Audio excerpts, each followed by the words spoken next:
Assalamualaikum warahmatullahi wabarakatuh. Salam semangat untuk pendidikan Indonesia.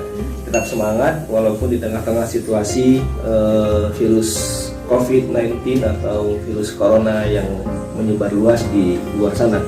Nah, pada hari ini kita akan mencoba belajar sejarah peminatan yang terkait dengan sejarah perkebunan. Menarik ketika kita bicara soal sejarah perkebunan, khususnya memang sejarah perkebunan di Sumatera Timur, mengingat memang munculnya perkembangan perkebunan yang ada di Sumatera Timur khususnya itu juga terkait erat dengan undang-undang agraria yang muncul ya pada masa kolonialisme Belanda. Menyimak kembali sejarah investasi kapital asing di Sumatera Timur, khususnya juga di Delhi, sangat menarik untuk kita bahas secara mendetail. Oleh karena itu, maka pada hari ini kita akan mencoba untuk menyimak kembali sejarah investasi kapital asing di Delhi, Sumatera Timur dalam perspektif Tan Malaka. Kalau kita bicara soal sejarah perkebunan, maka tentunya tadi sudah saya sampaikan bahwa kita mulai dari munculnya undang-undang agraria tahun 1830 ya. Nah, setelah munculnya undang-undang agraria, kemudian dibukanya politik yang kita sebut dengan politik pintu terbuka, maka muncul dan berkembang perkebunan-perkebunan yang ada di berbagai daerah, khususnya di Sumatera Timur, atau lebih khusus lagi yaitu di daerah Delhi yang sekarang kita sebut dengan Kota Medan. Nah, kalau kita bicara soal ini, maka ada beberapa referensi yang mungkin kita bisa baca, dan ini menginspirasi sebenarnya banyak tulisan-tulisan. Nah, kalau misalnya kita bicara soal sejarah Sumatera misalnya, atau lebih khusus di Sumatera Timur atau Sumatera Utara sekarang, maka kita bisa merujuk kepada John Anderson yang pertama sekali melakukan penulisan tentang bukan pertama ya, yang dianggap yang diklaim sebagai orang yang pertama menulis tentang catatan-catatan yang terjadi di wilayah Sumatera atau tepatnya di Sumatera Timur. Walaupun bangsa asing sebelumnya sudah ada, Tommy Pire itu kemudian sudah menulis tentang kondisi Sumatera pada masa itu. Kemudian banyak tulisan-tulisan yang terinspirasi oleh sejarah perkebunan ini, misalnya berjuta-juta di Delhi misalnya, banyak novel yang kemudian muncul, dan ini salah satunya yang sedikit membahas tentang Sumatera tempo dulu, dan juga membahas sedikit tentang sejarah perkebunan. Misalnya di sini di buku ini dibahas tentang sebuah novel Love, kisah cinta ya, antara yang terjadi di perkebunan di antara orang Belanda yang kemudian kembali ke negeri Belanda, dan juga bagaimana kisah seorang tokoh pergerakan kita yang tentunya akan kita bahas hari ini, yaitu Tan Malaka atau Datuk Ibrahim, yang merupakan tokoh pergerakan kemerdekaan, bahkan juga pendiri dan salah satu pendiri Republik Indonesia. Nah, kita akan mulai berangkat dari sebuah daerah yang dulu dikenal dengan Delhi yang merupakan sebuah wilayah di Sumatera Timur, atau tepatnya sekarang ini kita sebutlah Sumatera Utara ya. Walaupun lebih kecil sebenarnya Sumatera Utara dibandingkan dengan Sumatera Timur ketika itu. Sebuah daerah yang sekarang disebut dengan Kota Medan, sebuah daerah yang awalnya tidak diacuhkan ya, dan tetap ketika menjadi penting ketika di awal-awal tahun 1800-an. Jadi penting sekali kota ini atau daerah ini di awal tahun 1800-an. Kenapa ya penting? Karena ternyata pada masa-masa itu bahwa daerah ini menjadi sebuah pusat pasar ya, atau perdagangan, baik ekspor maupun impor.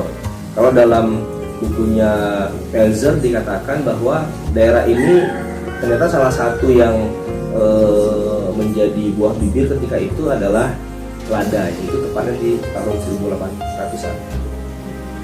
Nah, kalau kita melihat daerah-daerah yang bisa dikatakan daerah tropik ya, daerah tropik, maka kita sulit menemukan ada satu daerah yang sesubur ini dan secepat ini untuk kemudian berkembang dalam bentuk perkebunan tradisional. Nah, kita tidak melihat sebenarnya, atau mungkin saya yang kurang melihat ada daerah-daerah lain yang sesubur ini dan kemudian secepat ini perkembangan yang luar biasa yang dilihat dari perkebunan-perkebunannya. Nah, kalau kita melihat dalam rentetan sejarah, maka kondisi ya sebelum kedatangan kaum kapitalis di Delhi atau di kota Medan saat ini namanya ya, maka terjadi perbedaan yang luar biasa di dalam masyarakat itu sendiri juga. Nah, kalau kita bicara soal masyarakat, nah apa ya perbedaannya kehidupan penduduk dengan kehidupan sebelum kedatangan kapitalis dan setelah kedatangan kapitalis itu berbeda. Berbedanya di mana? Berbedanya bahwa penduduk ketika itu sebelum kedatangan orang-orang kapitalis, maka kehidupannya biasa saja. Biasa saja. Bahkan para pejabatnya itu tinggal ya di rumah-rumah yang tata bentuk atau bahan bangunannya itu ya serupa dengan rumah-rumah rakyat biasa. Jadi antara rakyat biasa dengan tokoh-tokoh masyarakatnya atau para pejabat lah kalau bisa dibilang begini sekarang ya. Nah, itu tidak berbeda jauh. Ya. Rangkanya, kemudian dinding-dindingnya itu rumah-rumah mereka itu berbahan kayu, kemudian papan beratapkan sirip-sirip nipah ya. Bahkan kalau ada yang mengatakan istana Sultan Delhi pada waktu itu sebelum orang-orang kapitalis atau orang-orang Belanda atau investasi asing masuk ke Delhi itu seperti bukan istana ya seperti rumah biasa di Labuhan. Nah, sehingga sedikit tapi beda antara orang biasa dengan para pejabat memang agak lebih besar lah rumahnya ya. Tapi secara bentuk, secara alat yang digunakan, bahan-bahan yang digunakan untuk pembuatan rumah itu sama, dari sirip-sirip nipah atapnya dan kemudian berbahan kayu, rangka-rangka bangunannya. Nah, tetapi ketika datangnya kaum kapitalis ya, investasi asing terutama perkebunan itu kemudian menjadi sebuah penghasil dolar, tidak saja bagi Belanda atau Belgia atau bangsa-bangsa asing yang berinvestasi ke kota Medan atau Delhi ketika itu, ternyata memang juga berimplikasi efeknya itu ya kepada masyarakat pribumi ya, khususnya pejabat-pejabat itu. Nah, sehingga dengan kedatangan investasi asing yang luar biasa itu, maka penguasa-penguasa yang ada di Delhi itu kemudian mampu membangun kediaman mereka itu yang lebih luas, bahkan membangun istana. Nah, kalau kita lihat misalnya istana Sultan Delhi itu adalah bagian dari proses ketika perkebunan ini muncul, maka istana itu juga dibangun dengan sangat luar biasanya. Sampai hari ini kita bisa menyaksikan dan bisa menikmati betapa luar biasanya efek dari investasi asing, kapital asing di Delhi ya, atau di kota Medan yang kita sebut sekarang ini.